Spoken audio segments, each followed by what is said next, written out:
G'day and welcome to the 59th episode of the Destiny Down Under podcast. This week we are joined by Crucible Radio's own Swainstache. We talk about everything to do with the Dawning, we talk about the Fate of Osiris comic, and we talk about literally anything else we can think of. Stick around, it's a good one. Cheers. G'day and welcome to this incredibly festive 59th episode of the Destiny Down Under podcast. My name is Log Powerslave. As always, I am joined by none other than Mylan Games. This week, apologies from Sloth. He's doing something horrible like vacationing with his family. So, you know, it's terrible. We're thinking of you, brother. We're thinking of you. But in his stead, we have, I don't know, a guy that I'm pretty sure he knows how to do podcasts. Swain from Crucible Radio. Welcome to our humble abode. How are you, dude? Hello. Much more daytime for you guys. Yeah, it is. Hello. Hello. Yeah, I've done a few podcasts, but not too many. Just one consistently anyway. It's just been going for a really long time. No, welcome, man. So this week there's been plenty. I mean, I kind of thought that Destiny was going to wind down with the whole, we're not going to bother putting out a 12 or anything next week and all that sort of shit. But there's kind of been as much to talk about this week as last week. I think Bungie are hoping that we're going to wind down. Oh man, I feel like they kind of just like made Dimji do all the work while everybody else went on vacation. So he's just like, I'm just imagining him sitting at Bungie like by himself, taking care of like all the community updates, like managing the forums. He's over here like plugging things into other things and like just frantically pulling his hair out. Yes, that's funny because I imagined him just in the office by himself, hiding under a desk, like it's been lately. It's like fetal position, rocking back and forth. Save me, Deej! Fuck! Cosmo, come back! Wouldn't you just be just like, oh, fuck, I really hope I don't get the Christmas shift, and like putting your leave early for Bungie and just like, I don't know, knowing that it was on the back of Destiny 2, and even if like Curse of Osiris was amazingly received, there's always going to be something that happens over like the Christmas period that needs to be fixed or whatever. Oh, like infinite Nova bombs? Yeah, maybe that. Oh, yeah. But that's not like, not going to be fixed. Well, we before we get into like more Destiny stuff and what's been happening this week, tell us about yourself, man. For people that haven't seen Crucible Radio or people like me that just hide in the Grimoire. Crucible. Just hide in the Grimoire cards. Like I'm all ears. Tell me. Oh man, I am jealous because the Crucible is such a contentious topic, and I just like having fun. So like I end up like interacting with people that just like care way more than me, and it's like we all need to chill. But my name is Swainstache. I'm from Crucible Radio, podcast we've been doing for almost 3 years now. Started right after House of Wolves. I started it with the idea like, I really like listening to like Guardian Radio, but I was getting really into Crucible with Trials of Osiris, and I was like, I am just crap. I'm just really bad at PvP. So I figured, why not start a podcast and bring people on who are way better than me to teach me how to go flawless in the Crucible. So that was the initial thought, and here we are now. So what would be like a typical podcast? You talk like strategy, just for people that haven't heard it, you know, what weapons are going at the moment, metas, that kind of stuff? Yeah. I mean, we tend to try and find the best of the weird. So there is the meta. We'll talk about the meta. We'll talk about what's really good, what is really dominating, but we try and find like the next levels down and be like, hey, you could do really good with this sleeper weapon or this loadout for Sunbreaker. Like yeah, I like that a lot. A lot of nonsense. We do a lot of nonsense on our show. What else? I mean, we do bring people on. We have a sports psychologist come on every once in a while. He'll go over like the mind game to the Crucible. And then, you know, players that are much better than us teach us, you know, little tips and tricks about their loadouts and what they're using to make, you know, the Crucible work for them. So in all your 3 years of podcast experience about Crucible, talking to someone who spends more time reading Grimoire cards, what is the one thing I can do to improve my PvP game? Run away. Learn how to run away. Like, run away effectively. Yeah, okay. That was probably one of the first things I learned is, like, you just, if you can run away effectively and live to fight another fight, or you just don't die, you focus on not dying first and just running away and hiding. Like such a meme. Oh, what's the best advice? Don't die. Just don't die. How do we improve your KD? Die less. Yeah, there you go. Really simple.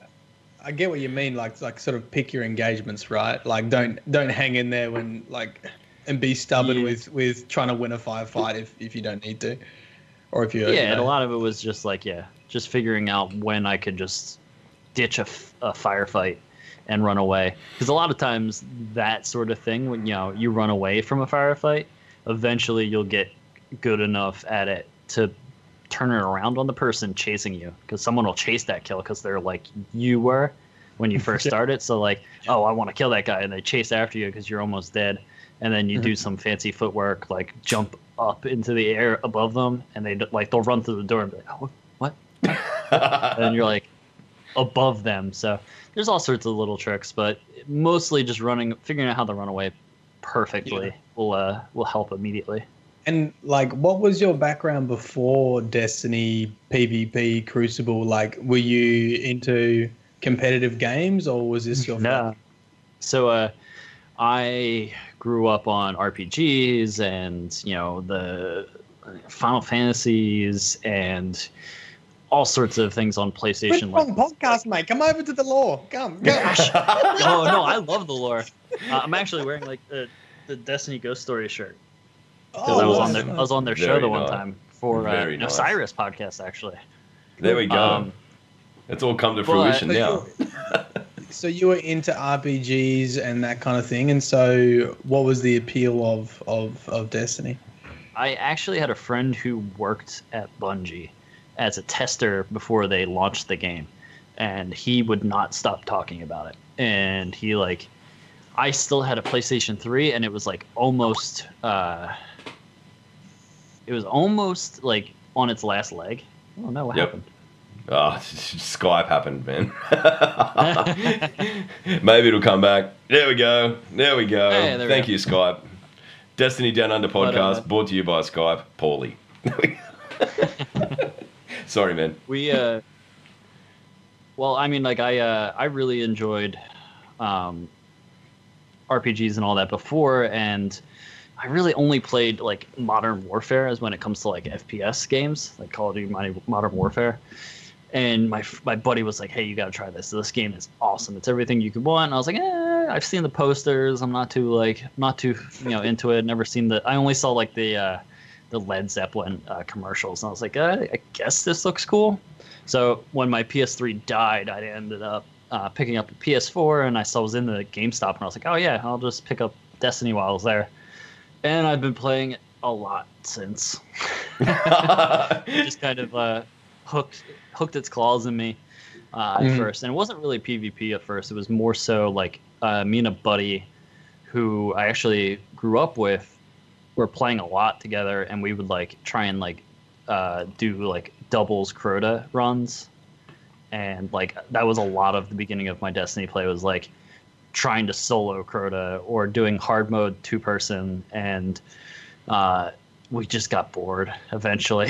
It's like, oh, let's go in the Crucible, let's see what we're doing. Eventually I learned to accept that Thorn was the best and use it, and I was like, oh, I'm actually improving as I started using things, but stop being a scrub and use the stuff that works.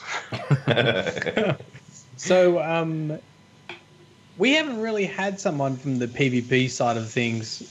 Sorry if you can hear that in the background, guys. Come on. Vacuuming.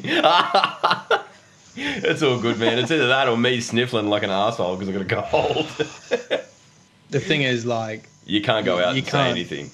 I'm trying to podcast in here. Shut up. I'm trying to do a gaming podcast in here, so it doesn't go down very well, even though I already vacuumed. Oh well. So You obviously didn't do a good job. No, obviously. All right. I was going to say something that I thought was semi-decent. And, yes, so we hadn't really had someone on the podcast from the PvP side of things. And this is probably old news, but, like, what's the sort of community thoughts around PvP at the moment? Can you give us, like, a summary from D2 launch to, like, now? From, like, D2 launch? Yeah, with people. My general impression is people didn't like the changes to PvP in Destiny, and that the emphasis on team shotting got a lot of the PvP community sort of up in arms. But that's just sort of my perspective because I'm not really part of that community, Sure.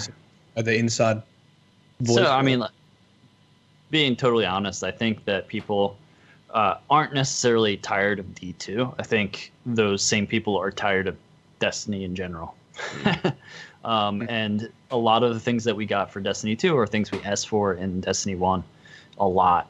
Like, you heard a lot of people asking for better focus on primary play, better focus on less abilities. Like, they were tired of grenade spam and like being one-hit meleeed and all that from D1 and constant supers. And it was just like, okay, there's the point where Bungie will listen to all of that and all that feedback that they got, and it ended up with D2, and this is what we have. And it's kind of people were upset that it is the way it is. It's not so much, I wouldn't say it's a ton of team shotting.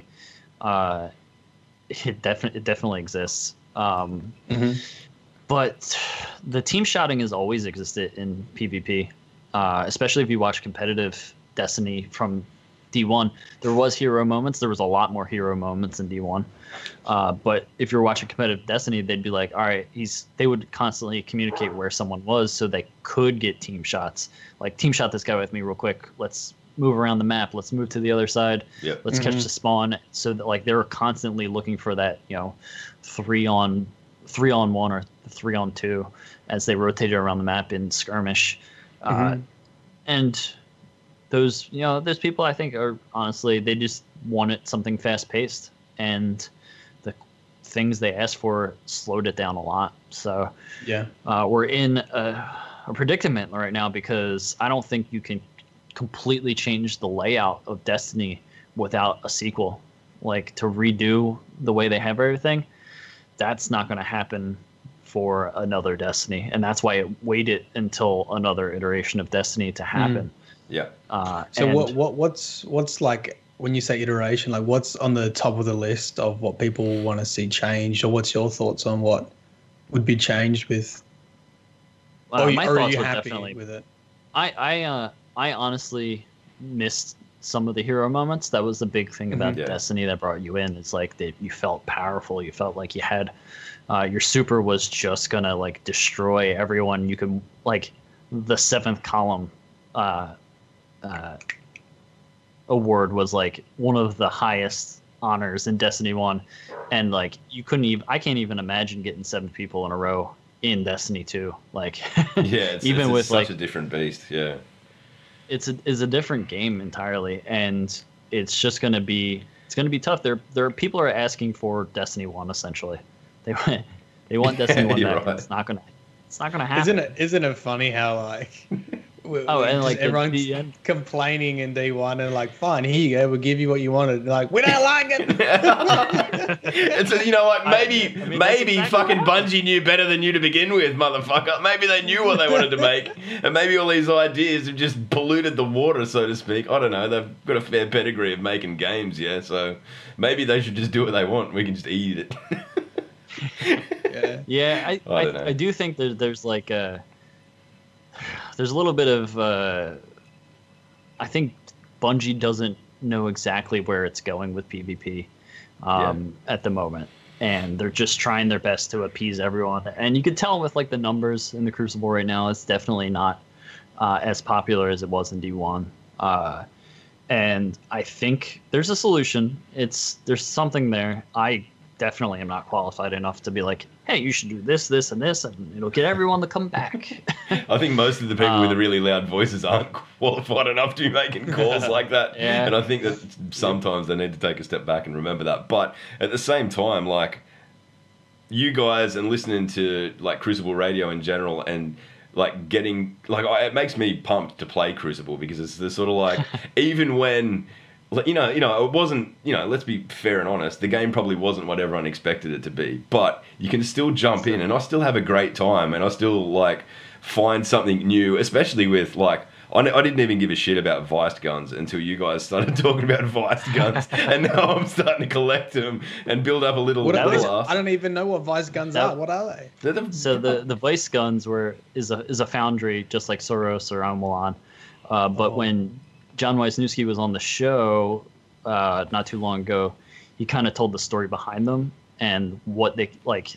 Not the lore, but essentially what they were shooting for was like this ninja sort of class of weapons where everything moved quickly and silently, and he's like, I want it to be like you to be like a spider or like something crawling in the dark and making quick, like that's why Quick Fang is Vice weapon.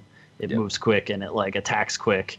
All the Vice weapons are really like beautiful and they reload real nice and fast, and that's inherent into all of the Vice weapons is that it's going to move quick. And that's one of the cool things about the colony is like it's literally just spiders. I only got it the other night. And I've had to stuff around with it. And I thought, I haven't taken it into Mayhem yet. It's either going to be shit or a great, right? Is it good? Yeah. Because I was just standing on a crate. I was grinding public events for the weekly thing, just shooting spiders. Shooting spiders? We had a conversation a couple of weeks back, Matt, about like, why don't they make more crazy guns? And I'm like, yeah, they're really there now, man. Shooting spiders out of a grenade launcher. I'm sold. Give me more. Well, I mean, this is what I was going to say is like, I felt like when some of those exotics came back in, and then I think you put like Mayhem on top of that, and just, I don't know, I get the impression the less serious Destiny takes it, the more people have fun. Like it feels, I don't know. What are your thoughts on like Mayhem and like, you know, just having that sort of silliness and in the Crucible? Definitely since D2 dropped, I kind of had a reawakening. I kind of re-looked at like how I played Destiny. It was D1, like I legitimately affected my health with how much I played. I was up late all the time. It affected my relationships, my job. There was always like, I played a lot. And you're in deep, man. It was a lot of grinding, man. I was into it, and I was honestly longing for like something casual like Destiny, and D2 dropped, and I realized like all of the improvements that they made were meant for someone like me, essentially. Like I can just jump in and enjoy it. And I've got free engrams from my clan. My clan like gets me free engrams, so I'm not missing out on some of the loot. I don't necessarily need to do the raid because, like you said, raid engrams come from the rest of my clan. And I can enjoy the things I like about Destiny still in a very short window. And there's still like grind. I still have like prophecy guns to get, and all these gifts that they're giving out for the dawning, like that's like I've been playing much more this week just to grind for the gifts, but I don't know, it fits me a little bit better, at least this time around. It's enabled me to do a lot more in my personal life. Thank you, Bungie, for giving Swain his life back. On that note, actually, seriously, Matt, did you know that Swain is an X-Men who has the ability to make people hungry over the internet? This is the other thing that he does, man. Like, I could be sitting down here in Australia in my living room. And no, it's not even that. It's the streaming. The streaming, man. The streaming of I'm making delicious food. and it's kind of I kind of love it because I learn things out of it, but at the same time, I'm disappointed every time because I never get to eat any of it. Oh, wait, do you do food streams? Yeah. I do some cooking streams. I'm actually an executive chef as my main job. So like when I get a chance, like I try to do it twice a week where I'll do some cooking streams, teach some things, and I take requests and talk about things that I'm not cooking too. So. Oh my god, dude! you're like everything I'm not. PvP and good at cooking. The anti-Matt. You're the anti-Matt. There we go. We've identified it. You play mainly like are you maining Sunbro now? Oh yeah. Ever since I rediscovered it in Destiny 2. There was a second where I was just like, no, this is terrible. I'm just gonna play Striker, and then I don't know what got me into to come back to it, but I think I got the Hallow Fireheart to drop for me, and I was like, let me just try it again, and I actually played a different setup than I was used to, and just it felt like home. Good stuff. I don't know. I mean, I had this conversation with Vibronium like a month ago, and he is he's named after Captain America's shield, so Captain Cosmodrome was a pretty big hit with him. So he's like, yeah, this is me, and I'm just Striker from the ground up. We're like, we need to find that third dude who's the Sunbro. There's got to be like the Sunbro guy out there, and now we know. So there you go. Look at that Titan family. We've got the tribe. Triforce. I do miss the Sun Charge. That was one of my favorite parts of D1 was Sun Charge. Yeah, that's just not the same. I mean, I guess it had to evolve given the way that the Crucible changed. It probably would have been a bit full on, right? But at the same time, I don't know. I still miss things. So, what are your let's move on to the Dawning. What are your thoughts on Mayhem, excluding Nova Bomb? Because obviously we obviously talk about that, but like. I guess just like balance and like the feel of Mayhem D2 compared to the feel of Mayhem D1. I mean, Mayhem D1 was around more often, so it was like it felt like we always just had it, and I think people were just not getting tired of it, but they were just like, yeah, this is Mayhem. That's for the people that like to just always have supers and for it to be crazy all the time, just constantly being killed. There's really I would say people felt like there was no strategy to it, and it really took no skill to play Mayhem. But now that we're limited to 2 playlists, I think people are just clamoring for anything they can get their hands on. So Mayhem has been pretty popular with a lot of people this week because it's just something different than competitive and quick play. There's more that you can specifically pick something you want to play rather than hoping that it's like, oh, I hope Countdown comes around this time I play, or I really don't want Supremacy. I hope it's Control. Said everyone ever. So, yeah. I love Supremacy. I don't know what people get on about. But, dude, I can't handle it. I think part of it is being in Australia where I can shotgun someone, walk over their dead body, and still not pick up the thing, and then turn around and be like, "What the fuck?" and then have to walk over it 3 times to try and get it to pick up, and then I move on with my life. But I'm normally dead by that point anyway. I think the thing with Mayhem now, and I'm going to apologise actually for my voice. I got the flu, so anyway, I sound husky and sexy, so you're just going to have to deal with it. I've got Scotch. That was my remedy. my better half is like, you sound like shit. How are you going to get through the podcast? I'm like, Scotch. You can either have tea and honey, or you could have Scotch. I don't know. It got me through a decade of semi-professional death metal, so I figure it's worth fucking sticking with for this. But the other thing I think about Mayhem is that there's a little bit more strategy to it than probably the name suggests, right? I think everyone sees Mayhem and they think Mayhem D1 just Superfest, but a lot of the supers and the way they are now, I saw a lot of chat in at least my clan's Discord about go in with the quiver, the whatever it is, the hunted tether, and just tether people, and then you can it's just annoying and no one can do anything about it. And I got tethered a few times and I was a bit angry and I was getting pulled out of my Striker glory moments. And then I realised that if I just load up a Sins of the Past and run around with it on my back, and someone tethers me, and I just go, guess what? Bang, pull it out, shoot him in the face. It solves the problem. It's beautiful. Yeah. So there's a little bit. I mean, let's be honest. It's not the most cutting edge strategy of all time, but I'll take it. Whatever works. Whatever works. Man, I was saying, it was Sassy. I guess Sassy in chat. I think it was Sassy. He was just basically getting so many tethers that he's just instantly, already in a Mayhem. He was just always had a tether, and just had them on every choke point.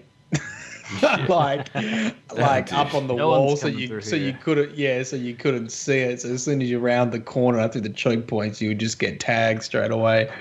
And it worked. It worked really, really good. Sassy's that kind of dude though, that I'm lucky that for the most part, whenever I see him in Destiny, he's on my team, because he'd be incredibly annoying to play against, because he's got that kind of mind where I can think outside the box and just really ruin people's night by doing exactly what you just fucking described. Yeah. Like he literally on that Nessus map, basically with his 2 choke points, he had tethers on both of them the whole time. Oh, wow. Rude. And then we all just sat in the middle and waited for people to run through. Terrible. Just terrible. Top tree hammers is where it's at. I was Sunbreaker hammers with the top tree. That's I'm the gonna give it a Mayhem. bash. I think I'm going to give it a bash tonight if I'm feeling up to it. If I don't die in a heap after this podcast, I'll get on tonight and give it a bash, because I'm excited by that, because normally I don't play hammers all that often, but I want to get in and just throw some around. The other thing too is I had an unfortunate moment where I got the helm of Saint 14, and I'm like in Mayhem, and I thought I need to equip this, and then I equipped it and realised that it's completely useless in Mayhem. So yeah, poor Saint 14, man. Poor It's Saint like 14. it's not even worth using that anymore. Yeah, and they let's not. I used to love Defender Titan and Saint 14. That was permanently equipped. That's all I ran in D1, was just that bubble, man. It was so useful in the Saint 14, but I'm sure you guys have talked about him a lot lately, right? Yeah, we have. Especially with the lore. I've been thinking about doing maybe an episode of Mourning Saint 14. I'm very sad about it. I'll show you my phone right now. Like, I've got the Saint 14 wallpaper that I'm trying to think of who did. Bife shared it. I just downloaded it, so that's terrible that I can't credit anyone, but it's an amazing picture. I'm sad. Is it the black and white one? Yeah, dude. Who was it? You can remember? Yeah. It's Monkus. Yes, there we go. Brian Monkus. He does all the the metally looking Yeah, it's unreal. It's if Saint 14 produced a solo heavy metal album, that would be the cover. I honestly think we'll the way they set it up is that we'll probably see Saint 14 somewhere in some sort of weird Vex timeline in the future of Destiny. You think about it the same way I do, and maybe it's just Titan optimism, man, because everyone I've spoken to has shit on that dream, but I'm like, if we get the perfect paradox right, the gun that we apparently gave to him that he gives back, then don't we have to see him at some point to give him the gun to begin with? But I don't know. I mean, what... Matt told me no, but what the fuck does he know about lore? No. I want that to be true, right? That's what I want to be true. But this is like the conversation we've had a lot, is that, it just always falls short at the moment. They're obviously planned. Saint 14 was coming back in D2. Why not why not show him something? Why not do that whole scene? Why didn't you just add that we gave him the shotgun, or just tell the full story rather than just a static sort of... I mean, it was still exciting finding that room, especially before the quest was out. It was still really exciting to find that. Yeah. And it's one step closer to integrating the lore tabs in the actual game, which is also definitely not complaining about that. And so that was all really cool. And the lore tabs are pretty complex and they're pretty convoluted, and there's also different possibilities. So that's great too. But I know there was a lot of comments on my channel that's great. Bungie just killed off like a main character again. Off screen. You know, off screen. And I can get that too. I can get that as well. I just think, like, imagine if Saint 14 was the first truly, like, AI character in... You know, like, I mean, we see it in the first mission of Destiny 2 where, you know, Shaxx is there ripping a door open, and then you've got Zavala just at the top of the stairs making endless bubbles for forever, and Ikora jumping on a ship. Like, what if you were just... Yeah, he's still there making bubbles, right? I mean, you play the mission, he's still there. At least for someone. Funny story, I encouraged my wife to go and play... I fucking hope she doesn't hear me talking about this, because I'm going to cop a fist to the back of the head. but I encouraged her. I said, you know what, play it. You know, she played a bit of Destiny 1. I thought, no, play it. And she got to that point, and the little fucking arrow on the waypoint didn't come up. And she stood there with Zavala fighting Cabal for 45 minutes before she come and got me. It was like, what the fuck's going on? How do I win this? I'm like, you just walk down there. And I thought, well, you know, there you go. I think I distinctly remember someone like just raging at Deej on Twitter the one day in a response to something and saying the same exact thing. Like, I'm stuck here at Zavala for 45 minutes. Why won't the marker, like, why can't I go forward? And like, Deej is like, no, just follow, like, you follow the little notification. It'll take there's like a little arrow. Take you to the next part. Apparently it's pretty easy to miss. So I'm not brave enough to say that it was obvious. But anyway, moving on before I get punched in the head. I think that, like, if they had of just you're in the vault, right? And then Saint 14 appears out of nowhere, helps you complete a mission. There's an overwhelming force and he sacrifices himself to save you. Everyone would have been like, okay, like, I'm sad that he's dead, but at least we got to see some, like, grade A awesomeness for a little while. But who knows? Yeah. I'm still holding on to hope, like Swain, that we're going to have to give him that shotgun. That we're going to see him at some point. I think there's, like, with the comic that they put out, I think there's hope for more details and stuff like that because obviously they're going to do more. And it felt very like how Overwatch does their like stories. Like almost every character has had a comic so far at this point when it comes to Overwatch. So and it almost felt the same way, like the same style as Bungie did it. So pretty excited that they'll be able to tell us more story and quicker through something like that. See this? What a perfect segue. This is why we need more people who actually host proper podcasts to come on. Because we can learn things. Like, that was seamless. It was not like we've run out of shit to talk about this. Oh, what's next on the list? Or Sloth getting bored with what we're talking about, going, all right, move on. And then we move on. There we go. We're in. I mean, I ruined it now by pointing it out, but still. I know. Thanks. That's bad. All right, well, what did you think of it? As a lore dude, what did you take away from the Fate of Osiris comic strip? Me? Yeah, you. Okay. Well, I mean, I feel like Swain's got some lore like skills, man. I was like, maybe it's fine. Okay, so I think it was good. I definitely don't think it was bad. I have a couple things that like I'm a bit nitpicky about, but they're like super nitpicky. But in general, I enjoyed it. I agree that we are going to probably see more Saint 14, and it was great to see him, or there's potential to do that. I believe it's going to be, I think episode 2's, or wait, was it comic book episode 1 or 0? It was 1, wasn't it? It was 1, yeah. So that episode 2, I think. Attention I did not pay. I just looked at the pretty pictures, man. Yeah, I think episode 2 is going to be like really the kicker, because they can either do two things. They've sort of I believe they've set up the Battle of Twilight Gap. So Saint 14 was there, Saladin was there. We know Saladin was a leader of the city defenses during Twilight Gap. We also saw Andrew Brask, who was the Vanguard Hunter before Cade 6. And Cade 6 is reporting on the House of Kings, which we knew led the House of Devils during Twilight Gap. So the scene is pretty well set up for an invasion by the Fallen and actually potentially seeing Twilight Gap. So that's pretty cool. But if they don't do that, I guess the other thing is this is sort of like the big gap between D1 lore and D2 is like, what did Osiris do in between?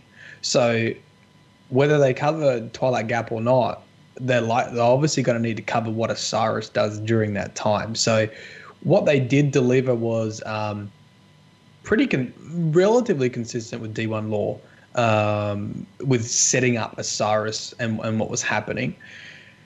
The things that I didn't like about it was I don't really like what they've done with the followers of Osiris. I don't really like how they're so fanboyish. And I thought that too, man. I thought like in Destiny 1, especially like at that House of Wolves era where it was all new, and you'd go and you'd stand in Brother Vance and he'd say all this kind of mysterious shit about this character that, you know, you'd never met before. I mean, as well as having sort of the experience of playing Trials of Osiris, it was probably really the hardest part of the game.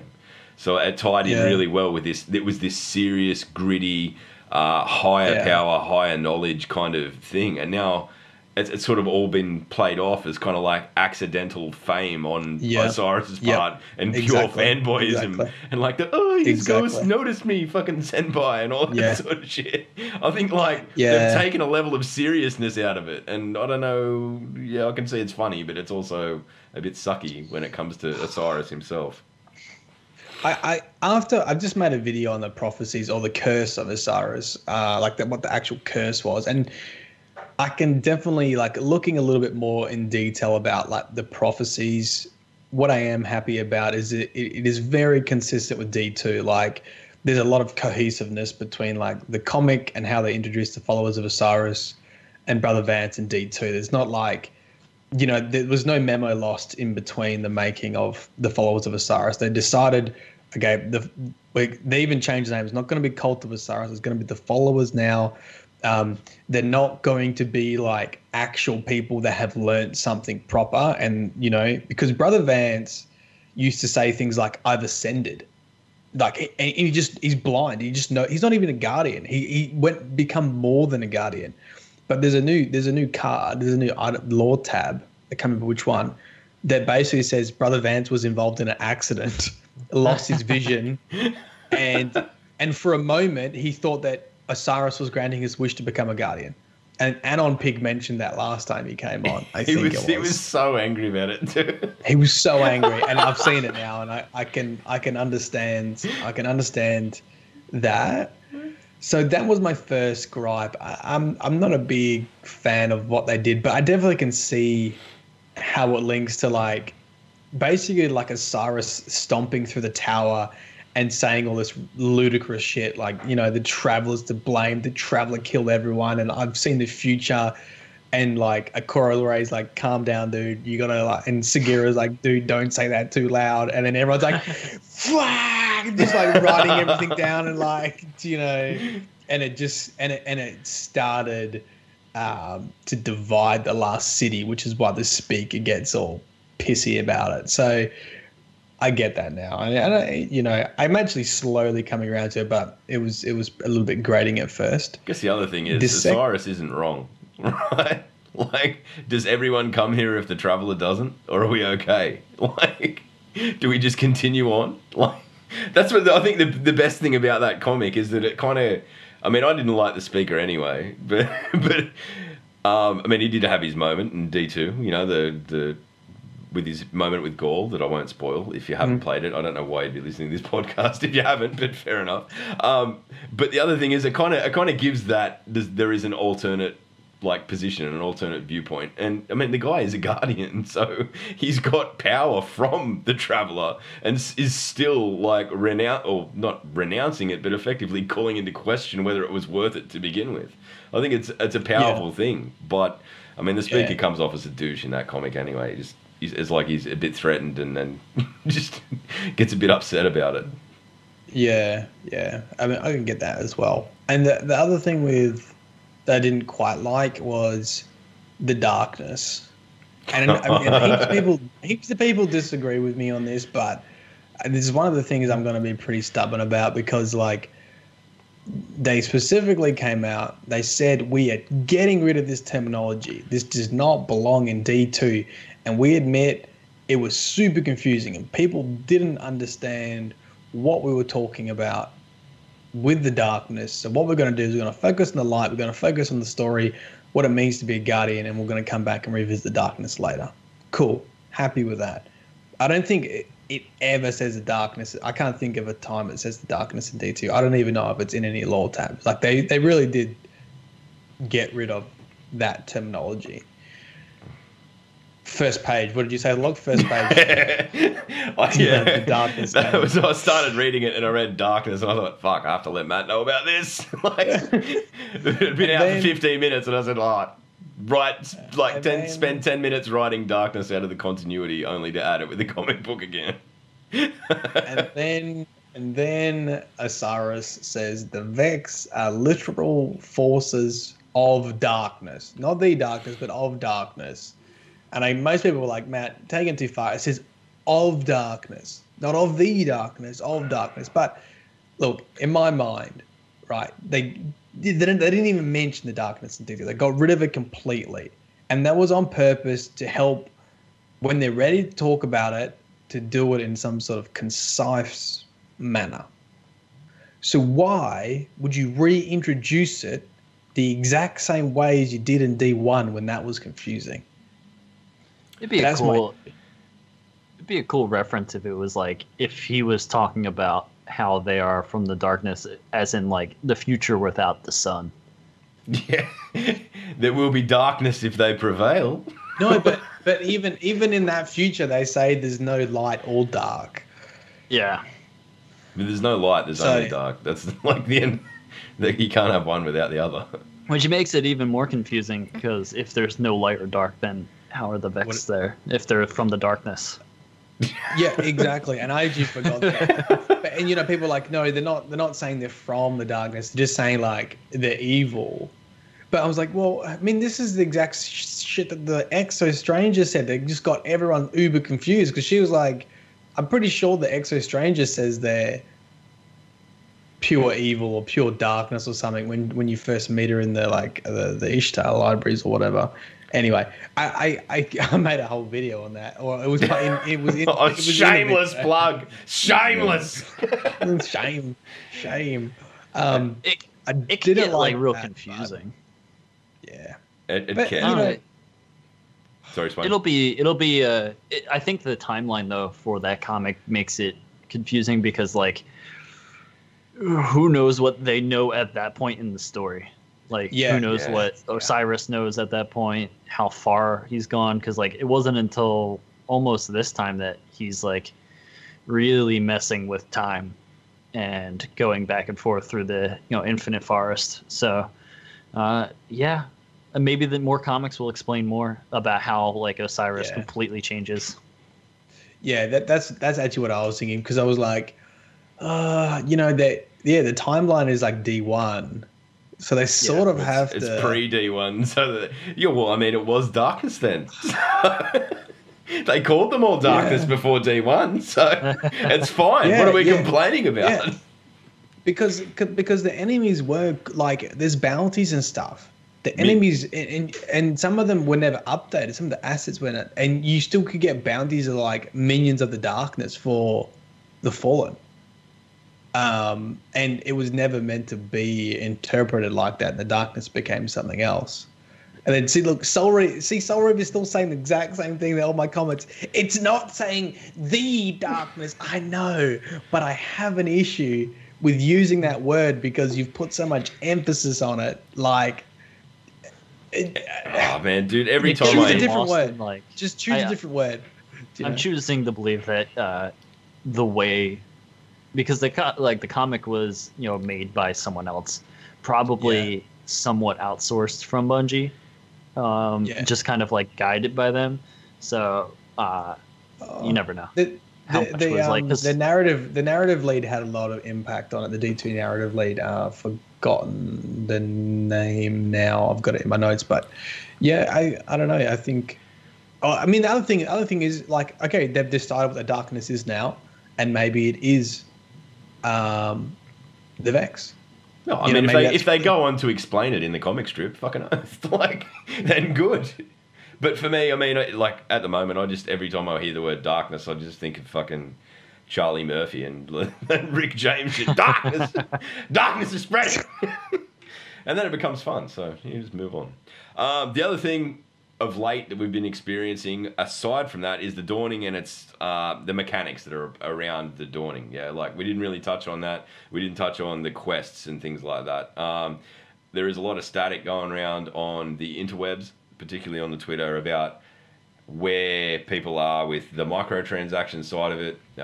Matt, I know you made the joke only this morning that the Curse of Osiris may well have been microtransactions, but I don't know. I mean, dude, my top comment was just like ripping into Curse of Osiris. I put a tweet out yesterday, and I sort of thought, like, I had a good conversation with a few of the dudes that I've been playing Destiny with since launch, like clan guys that I've known for forever, and they're like, "Fuck, man, I would have like."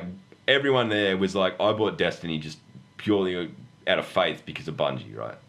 And there's a couple of the guys like, no, fuck this. I'm at the point now where I don't even trust that they're going to do the right thing because there's been these sort of dodgy little mechanics come in and, you know, like the XP thing and the, you know, like the fact that the Dawning seems very sort of pointed towards getting people to make microtransactions. And I mean, maybe that's your experience, maybe it's not, and whatever. I mean, personally, I'm kind of on the fence where I got nothing out of any of the free engrams that I got.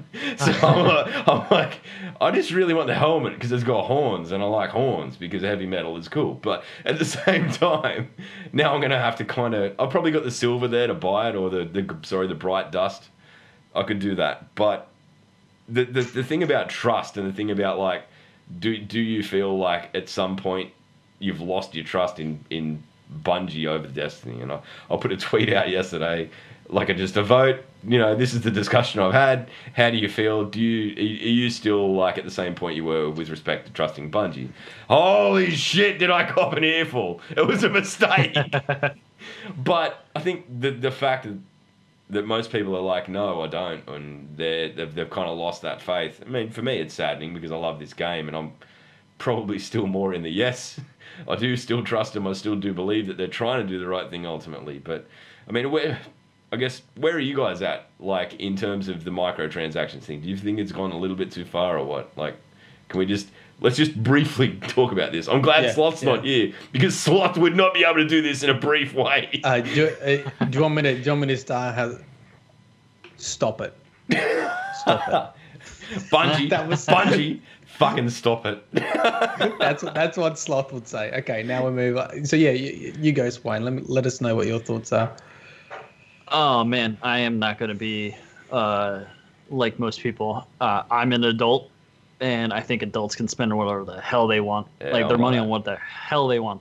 Like buy loot boxes, don't buy loot boxes. Like you could still get it. It's not like there's nothing necessarily locked too far behind Eververse without like a grind, which a lot of people want. You want to grind? All right, well, grind out, bright engrams for the next 3 weeks. Got plenty of time, and things going away. I don't know if it is though. I don't think the maths is like there is enough time in 3 weeks if you wanted to get like a full set or something. You got to have some RNG, but like, I mean, I've played a lot of Overwatch, and Overwatch's like events are the same way. Like everybody loves that game, and that game doesn't catch shit for its cosmetics being literally locked behind like events. Like you have to grind out, and there is a large chance you won't get the things you want from it. So then that last day you'll have to log in and buy it. You spend like $20 and then you're like, all right, well, hopefully everything else. But like I said, I think people spend money on whatever the hell they want. And to think that Bungie and a lot of other places, like other AAA developers, don't have psychologists at like working for them that are like making their games so that you do things specifically, whether it's an activity in the game or if it's to spend money or to, be encouraged to do a certain like grind or look for a certain weapon. That's silly. Like that, they're probably literally like planning these things at, Bungie to be like, okay, well, we want to push people towards this activity. And that's why you're seeing like the XP thing. Like that was something that was under the hood that they put in there to drive people towards things. Yeah. So, yeah. And that's this, like every game company is going to have that secret sauce that makes that, you addicted to doing a certain thing. It's just the way that games are now. And it's unfortunate we have microtransactions baked in because, it's what builds these games now. Games haven't gone up in price for like 15 years. So you're still spending $60. I think that's the really important part of it. And I watched a video this morning, Man at Arms sent it to me. Aztec Ross did a video basically about his impressions of microtransactions and that sort of stuff. But the first part of it, it talks about, he went through the Activision earnings call of like where they make their money. And they make 48% of their money on initial purchases, right? The $60 that you buy Destiny for. Mm-hmm. And then 52% of the money that they make is through subsequent purchase of like that. I mean, it's kind of ambiguous whether it's like additional DLC or like microtransactions. I think it's probably all rolled into one. But I think the thing that it comes back to, and I'm with Swain in that, like, I'm a grown man. I work full time. I'll spend money on whatever the fuck I want. I'm fine with it. It's cool. It's a hobby. Like, at least I'm not down the pub pissing money against the wall. But at the same time, the development cost of a game like this isn't recouped in its like initial release. So they have to find a way to make money elsewhere. I think the thing that, and I'll probably catch shit for this, and if you're listening to it, fine, fucking tweet me. I'll talk to you about it. But I just think that the cost of games right now isn't on par with what they actually probably should be sold for.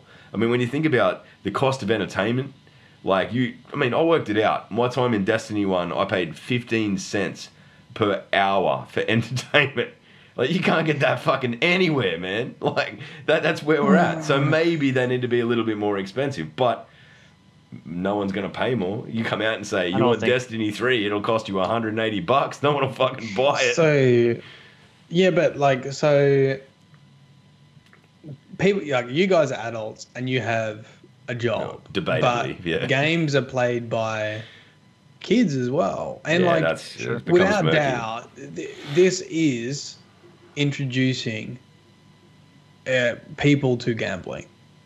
Yeah, there is. I mean, when you're talking about psychologists, they basically get advice about how to get hooks in with this, and there are some people that are adults that have like really bad addictions with loot boxes and actually purchasing microtransactions. And I think it's a bit like any bit of life. It's all about like balance. And I think the balance for microtransactions are too much towards making money than just sort of having a bit of trust with their community. I think what a lot of people have been upset by this week is everything's behind Eververse, and the amount of time to get it and amount of luck you would need to get is ridiculous. And it's 3 weeks is not enough time to do it. And I think that has upset sort of a lot of people, because that was a big part of the end game, is getting a lot of these cosmetics, or at least having a reasonable amount of time to get it. And the whole seasons thing is all part of that. It's all like the fear of missing out. It's all about, if I don't get this now, if I don't log in now, if I don't do this, then I can't show people in 3 years' time that I was there in year one, year 3, Destiny 2, with all my gear. But you put this up next time, we can't see any of our shit from Destiny 1. Well, that was a bit of a waste. All of that's gone. What if they fucking? At the end of the day, man, you're not doing anything for anything other than street cred, right? Like the ability to go, oh well, I had that fucking helmet. But I mean, I totally get what you're saying, and I think that in a game that's probably not rated, if the game was rated R18 or something like that, and it was only meant for adults, it'd probably be easier. But I mean, even then, kids would be playing it. I think the fact that there are serious debates going on in Europe about how to proceed with this sort of shit and whether or not it is gambling. I mean, yeah, to an extent it is. That's the part of it that I don't like. I believe wholeheartedly that if microtransactions Once they pushed it existed, through, yeah, I mean, as gambling. I believe wholeheartedly that if microtransactions were there's an item, go and buy it for $4 or $5 or whatever, that it'd be far more widely accepted because at least then you knew your chances, right? Like, I think ultimately that's where it probably needs to end up. But I mean, clearly they're onto something that works in terms of getting money out of people. So I don't know. It's one of those things that makes me feel sad when I think about it. So we might move on.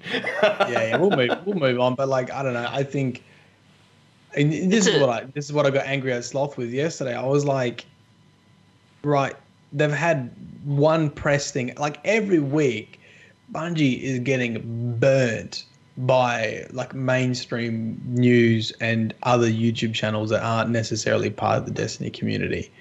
And they're really easy burns because it just seems so disingenuous and greedy. It writes itself, and it's just like why not why limit us to like 3 engrams or something? Why not be more generous with that? At least you can get half the set, or why that kind of stuff. I nearly had a breakdown. When I logged on to YouTube the other day, and the Jimquisition was fucking about Destiny, and I'm like, I love him skewering the shit out of everything else he skewers the shit out of, but I'm not sure that I'm ready for this because he's just gonna shit on everything I hold dear. But he did raise some valid points, and I guess that's where the game's at. It is pretty easy to skewer at the moment, and it does kind of come across as. I mean, there's obviously with every opinion, there's 1,000 people who have contrary opinions. Most people are for or against. They have they're either one camp or the other. But I don't know, man. For me, it feels like it's probably gone a step too far. But at the same time, I'm in the group of people, as I said, like Swain, who I'm like, well, I mean, I don't personally have a problem with it. I'm fine with it, but I understand why other people do. So, anyway, let's move on to some actual. The small amount of like really good news that Bungie released this week, and that's not that the Nova Bomb's not going to get fixed. It's that there was a forum post. Is it Dimgy? Damage? I just read it as damage. It's Dimgy. Dimgy. There we go. I'm glad we've got our correspondent from Philly in to fucking fill us in. Wow. They paid me good at Bungie to know everybody's name. Are you also a shill? I'm a shill, apparently. So I've been told. All right. So the basis of the article, the forum post, was talking about the future of Masterworks, people's feedback on the system, and things like that. So basically, they're going to be implementing new ways to get your hands on Masterworks. I personally have not been the luckiest of dudes with respect to getting them to drop. I've had 2 since they come out, and I've not been overly lazy. I don't guess, but maybe I have. So they're looking to maybe increase the drop rates a little bit and work on a system that gives you a guaranteed way of getting one, which I hope is difficult, so that at least it's like I don't want it to be too easy. Masterwork cores aren't going to disappear if you've got full inventories, right? That's probably a pretty big oversight that's been happening. I imagine if I was on the wrong end of that, I would have cried. So if that's you, I'm very sorry. Like everything is all that was been around since D1. But how do you even get that full of an inventory on that page, though? I don't think I've gotten past like the second line of that first inventory page. I don't think there's even that much stuff. You'd have to have like triple stacks of shit. There's a lot of stuff. I've not been in that situation, so I'll fucking move on. What is next? This is Sloth's job. He's really letting us down by not being here to like read out the stuff. Well, like for the Masterworks things though, I really dig them, man. It feels like exotics again. Like when you get one to drop, it's like it has like that gold border to it, and it's like, ooh, it's not like it adds that little bit of randomness and excitement back into it without adding like, ooh, I got an IS Luna drop. What's the roll on it? Maybe it's the best roll. Like, that's how I feel about Masterworks now. Like, I see the gold border, I'm like, ooh, what is it? Like, is it the one I want? Or at least with the Masterworks, though, I can like dismantle it and make one that I want eventually, instead of like And that's kind of what I think Luke Smith was alluding to right before D2 dropped, when they were I think they were hinting at Masterworks. They're like, we want your 7th, 8th, 9th Better Devils to be just as exciting as the first one. So like you are getting like a Masterworks version of that, or you are working towards getting a Masterworks version. And I think like doing it with armor too is just like adding all these little small layers where you can customize your stuff. Really, really min-max the... I think they missed a trick in that if you infuse the same gun, like say you've got a 310 Better Devils and you get a 315 Better Devils, it should count as like one shard towards... Well, they're not shards or whatever they are, but like that should count as 1 point towards making it like a masterwork, like you incorporate it in and it becomes a thing. Yeah, if you get duplicates, you can use them to make them better. That's a great idea. And it would work really well because like you could grind a certain thing to get duplicates. Like if you play Crucible a lot, you're going to get a lot of Crucible stuff. Yeah. Like the Crucible armor. Like I am constantly deleting Crucible stuff. Yes. Because it drops crazy amount now. So delete. It'll add a bit of use into that. Oh, I finally got that. Like then you are genuinely excited about that. The 15th Devastation Helm that you get, right? Oh, good. I think there's depth to add, and I'll be surprised if it's not something that they explore with respect to making it easier for people to get their hands on them. The stat bonuses, they're talking about widening the pool. There's no real specifics in that. They did give the actual deliberate specifics of what is out there at the moment. So all those people claiming to have a added impact fucking Better Devils are probably telling pork pies unless something's gone wrong in the game. The other thing that I was genuinely excited to read was that they're looking at doing this for armor as well, as Swain just touched on. So there probably won't be the same perks associated with it, like especially with the producing orbs, that kind of stuff. I think it'll be interesting to see where they go with that. It'll be interesting to see where they go with that. I hope that it's like, and maybe this is just me being a bit of an MMO nerd, but like it's not buffs for you, but buffs for your teammates, if that makes sense. Like if you having this masterwork might reduce reload speed for your entire group. Like I just think adding a level of just being able to genuinely help people out is a good thing. I don't know. What do you guys think? What would you like to see incorporated into the bonus pool for masterwork armor?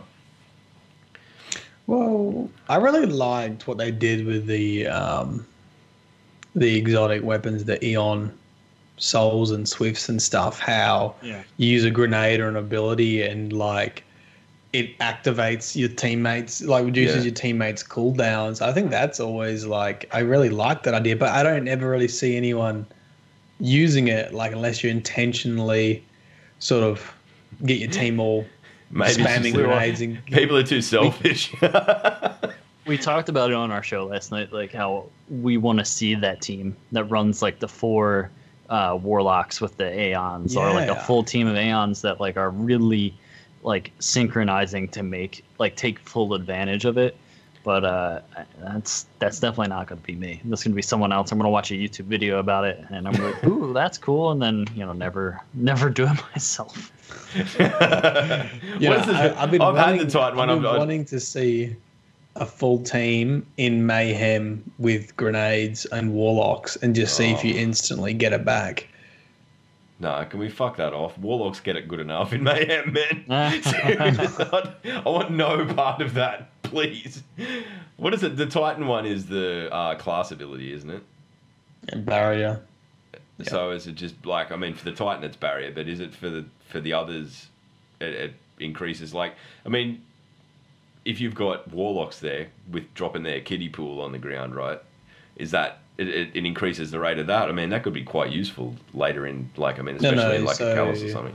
Warlocks using grenades increases abilities for hunters and titans, and titans and hunters using abilities increases grenades. Right. Okay. Never mind. I misunderstood. So I don't know why. I don't know why warlocks got grenades instead of their ability, but they just did. Well, good for them.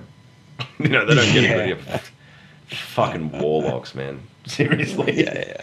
Scum of the earth. Anyway, but I mean, like, I think that's a cool idea, like synergy between teammates, and like that idea, you know, requires a lot of sort of coordination to have the right gear. But maybe if like Masterworks had something that would encourage that synergy, and you know, it was a bit easier, you didn't have to have the exact gear on, but just, you know, has a bit more synergy, something that'd be cool. I think so too. Sure. I think, like, I mean, especially when you're talking about taking things like that into the prestige raid, you can be like, oh, all right, I've got plus this on my armor. All right, okay, who's got the, you know, reduced reload speed buffs? Who's got the this? Who's got the that? Then you can, you know, it adds another layer of depth. It, like, really, for most people that are like me and like pretty casual about things, it doesn't really make a difference. But to the people at the top end, like the people who are going to eventually be speedrunning this content, it'll be big bickies, man. Like they'll want to invest time into getting the right gear and cutting down their, you know, increasing their efficiency running these tasks. I don't know. I haven't spoken to Static about it because he was big into the speed runs in Destiny 1, but it'd be interesting to pick his brain and see what he thinks about it. But so more mods. They've also touched on that at the end of it, that the feedback on armor and weapon mods was heard. At minimum, they're looking to ease inventory pressure so that you can sort of stack them, and they want to make mods more meaningful in our loadout decisions. I mean, as it stands, like, I mean, as much as I think they can expand on the system, my mods are meaningful. I mean, I'll keep the same pieces of armor and infuse into them because I want to keep the armor. Like, you know, I want to keep the mods. They matter to me. Especially, I've got that positive outlook with like literally everything is geared towards energy weapon, right? So I'm just, everything is just making that thing more stable. So I can see where people, their expectations kind of fall short, but at the same time, you can definitely increase your playstyle through using them at the moment. What do you guys think? Like, what would you like to see added to that pool, or how do you think they can make them more meaningful? Just maybe switching around like the your ability to get something out of an armor, like resistance and mobility, and just swap them around so that your perfect armor set is what exactly you want it to look like, and it feels right for whatever you got going on. So like if you want a super fast Titan, you can do that. You can swap your armor pieces around or re-roll it so that it is perfect. That's definitely a lot of grinding, and that's definitely something that I could see them doing. I don't think they want to put too much change into the armors. I think they said something about how since you have like 5 of them, there's a lot of room for things to get a little out of hand if they're too heavy-handed with their changes when it comes to mods. So whatever they do, it's got to be very small and not like it can't like really affect your gameplay. Would you like to see in that respect maybe like a 2-mod system where one was determining the buffs or the ability outlay of the armor, right? And then one is how it affects the weapons that you carry, much as it does now, or your abilities.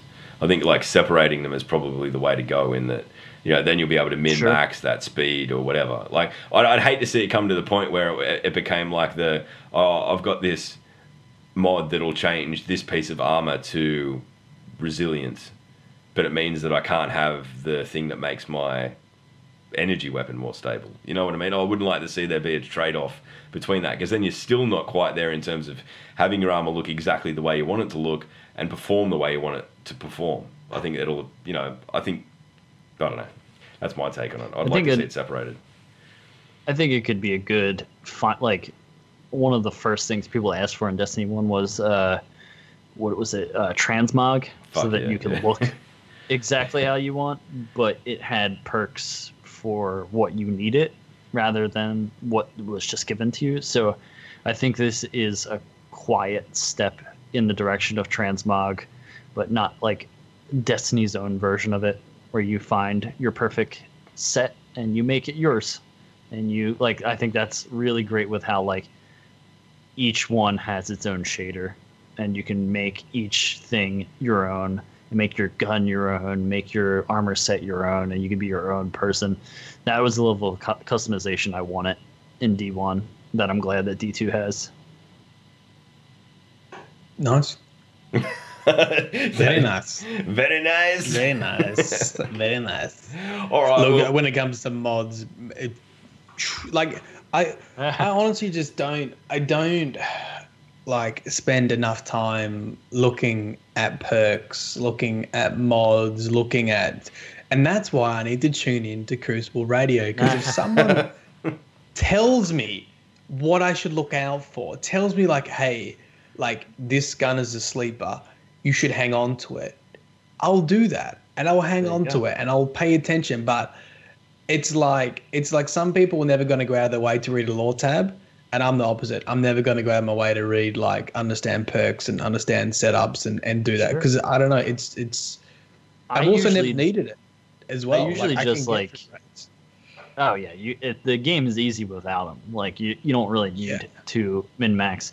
I usually, when I jump into it, is after like I'll just throw whatever on my armor, and then there'll come a point in like grinding or there's a lull in Destiny. I'm like, you know what? It's time to like min-max and spend like an hour like with Destiny Item Manager up and just like moving things around and like deleting things and finding like the perfect stuff.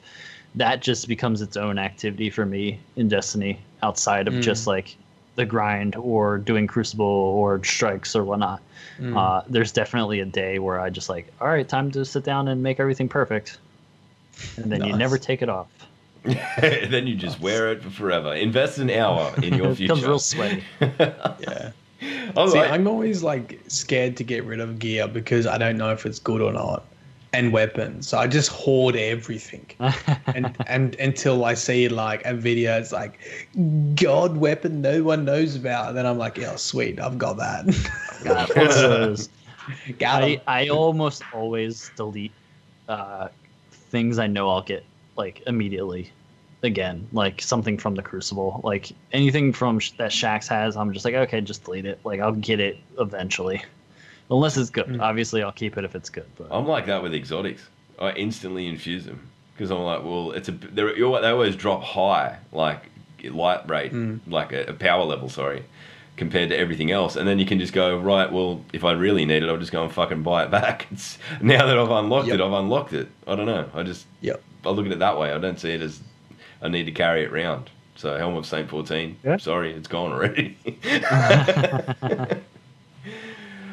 All right, well, I think we're at the end of our little discussion about everything that's happened in Destiny this week, but we're coming into Christmas. So from us here on the DDU, Sloth's not here, but I extend his heartfelt, warm, and, you know, just generally positive wishes for everyone over the Christmas period, right? That was the least genuine thing I'll probably ever say. Happy holidays. Happy holidays. No, I mean, seriously, if you're traveling, I know that, in Australia, it's kind of the opposite to everywhere else in the world where, you know, you've got snow and all that shit where you are. We've got summer and everyone trying to make their way to a friggin' beach along the coast and traveling for hours to go camping and all that sort of stuff. So if you are traveling with your family, please travel safe. If you are in a cold part of the world, please stay warm. So there's that.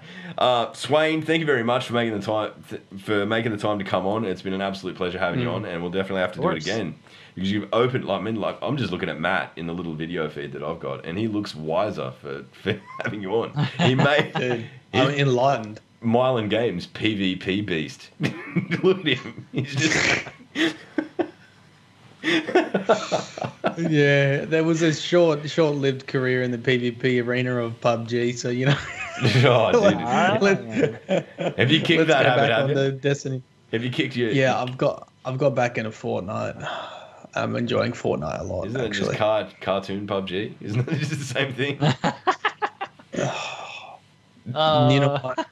It's not K-Log. There's building, and when you shoot someone, they actually die. So that sounds like a positive difference, right? Wasn't PUBG already cartoony enough because you had to run it on low settings? Yeah. You can see the pixels because if you run it at a higher setting, it's like harder to pick people out, yeah? Isn't that the deal? Anyway, enough shitting on PUBG, sorry. I don't mean to. You know what I did? I almost deleted one. Yesterday. Randomly, here's my random adventure for the week. I played the Sea of Thieves alpha, right? I finally got access to it And it was fun as fuck. I mean, I played it with a couple of the clan guys that were also in the Insider program, which you needed to be in to finally get it to release. And I don't know. I mean, I think maybe being a pirate in my near future is probably something that I want to do. It was fun, and I got killed by a shark several times, which is, you know, like, I shot myself out of a cannon. There's this mechanic in it where you can shoot yourself out of a cannon to try and board a boat. So I shot myself out of a cannon at an opposition boat and just straight into the side of the boat, into the water, killed by sharks. I'm like, I'm a shit pirate, but I had a good time. So there's that. That sounds dope, man. Yeah, I want to do that. I want to be a pirate. Register for it. You'll get the beta access. Anyway, I'm not on the payroll at Rare, I swear. I'll be called a fucking Rare shield by the end of this. All right, well, we might wrap it up there. Matt, you've got a thing to do that, you know, I feel uncomfortable about every week. But very much thank you to Swain for coming on, making the time to jump on, and we'll definitely have to do it again. It's been an absolute pleasure. Yeah, hold on. Let's do a couple of things. Where can we find you, Swain? Oh, that, yeah, I always forget that. Pretty much everywhere. It's just twitch.tv/Swainstache and twitter.com/Swainstache_CR. Mm-hmm. And what about Crucible Radio stuff? Crucible Radio, @Crucible Radio on Twitter, crucibleradio.com. Well, that's probably the best way to find us. Cool. crucibleradio.com. What are you cooking this week? What's on this? Are you doing anything festive? I am doing prime rib for Christmas Eve dinner. Oh my god! So the whole 9 yards, sides, spreads, all that. Are you streaming that? No. Please, I was gonna say. I wish I would. Seriously, I'll sit here in like, Australia eating fucking ham while you do that. I'll just be slicing ham off a fucking massive leg and just sit and watch Swain cook. That sounds like a day in. But all right, Matt, what do you got coming in the pipeline? What's in the law front? I've got a couple of things. Don't you worry about that. But me and Danny, we've got our Sunday. We've been really enjoying our Sunday afternoon stream, or Sunday morning if you're in the US.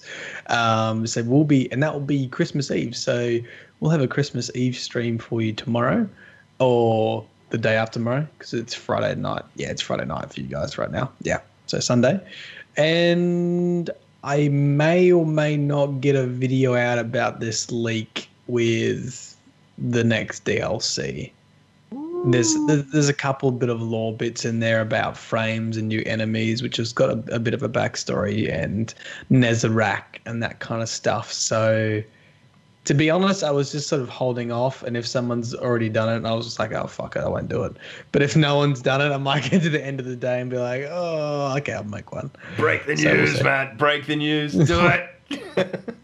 Do it. But part of me is just going to, I don't know, want to chill out today, to be honest. Yeah, dude, it's that time of year. It's hard to be motivated to do anything. But yeah. I don't know. You know what I did, actually, through the week? I finally got all the stupid songs I write about Destiny put up on Spotify. So now you can go and ruin other people's streams. So you can just go and request shit songs about Destiny, right? Mainly Sloth. Please, if you see Sloth streaming, go and request my stuff. I'm sure they're already on his ban list, but still. But yeah, that was my big win for the week. All right, Maddie, do it. The law prophecies will find you. That wasn't even creepy. You've lost your touch. It wasn't, was it? No, it was just like you said it in your own voice. You didn't even put on. You didn't even try it anymore, man. You're not even trying. I'm sorry. All right. Well, I'm going to hit the music. We're going to bail out. But it's been an absolute pleasure. See you next year. Bye. Bye. Bye. Bye. Bye. Bye. Bye. Bye. Bye. Bye.